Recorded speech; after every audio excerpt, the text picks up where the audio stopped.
আমার এলাকায় এক লোক খুব টেনশনে আছে, খালি দেখা হলে আমাকে হুজুর খুব টেনশন খুব টেনশন।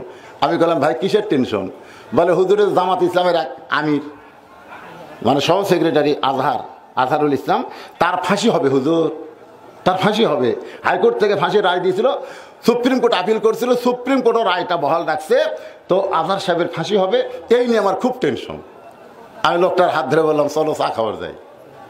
অকলিয়া চা খাবার গেলাম টেনশন একটু কমানোর জন্য। আমি চার দোকানদারকে বললাম ভাই 2 কাপ চা একবারে দাও, গিলে শোধ করে দাও। বলে হুজুর এত চা খান? ভাই টেনশন কমান লাগবে তো, চা খালি টেনশন যায়। আরে পাগলা খালি চা খাবি না, আমি তোরে কিন্তু ওষুধ খিলাবো টেনশন কমার। বলে কি ওষুধ হুজুর? আমি বললাম পাগল, যার ফাঁসি হবে তার একটা তারিখ হবে, যার ফাঁসি হবে তার একটা তারিখ হবে। ধরে কোন হবে কি হবে না? আপনারা বলেন তো এ পর্যন্ত বাংলাদেশে যত ফাঁসি হচ্ছে তারিখ ছাড়া হচ্ছে? তাহলে যার ফাঁসি হবে তার কি হবে? কিন্তু যার মৃত্যু হবে, আপনারা বলেন তো যার মৃত্যু হবে তার তারিখ? তাহলে আজহার সাহেব হলো ফাঁসির আসামি, আর তুমি টেনশন করো তুমি হলো মৃত্যুর আসামি।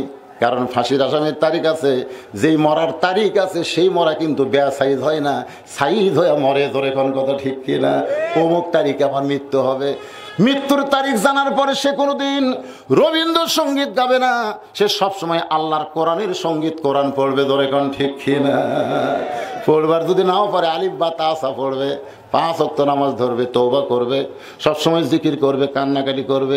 কে জিজ্ঞাসা করে কেন কান্দো? বলে অমুক তারিখ আমার ফাঁসি হবে। যখন ফাঁসির দড়ি গলায় দিবে তখন কলমা শাহাদত কলেমা তাইয়্যিবা পড়তে পড়তে তার ফাঁসি কার্যকর হয়ে যাবে। আল্লাহর নবী বলেছেন কোনো ব্যক্তি যদি সারা জীবন পাপ করে আর মরার সময় কলমা পড়তে পড়তে যদি মারা যায়, এক কলেমার ওসিলায় আল্লাহ তার জীবনের গুনাহ মাফ করে দেয়। তাহলে যাদের ফাঁসি হবে তাদের কলমা পড়ার গ্যারান্টি আছে না নাই? এ কথা কোন আছে না নাই? আর যাদের মৃত্যু হবে মোটর সাইকেল নিয়ে চলে যাচ্ছে পাবনায়, বারবার খালি চিন্তা করে পুলিশ যদি থাকে ভাই আমার হুন্ডা ধরবি ভাই। যখন কথা ঠিক কিনা? ওই সালু বালু করতেছে আর হুন্ডা চালায়, সামনে থেকে ট্রাক আসতেছে, ট্রাকের সামনে আজরাইল খেয়াল করেনি।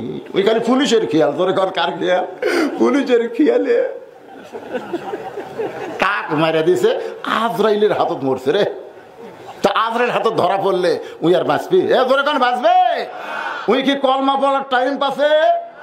ট্রাক এসে যখন কাউকে মারবি কি কয়?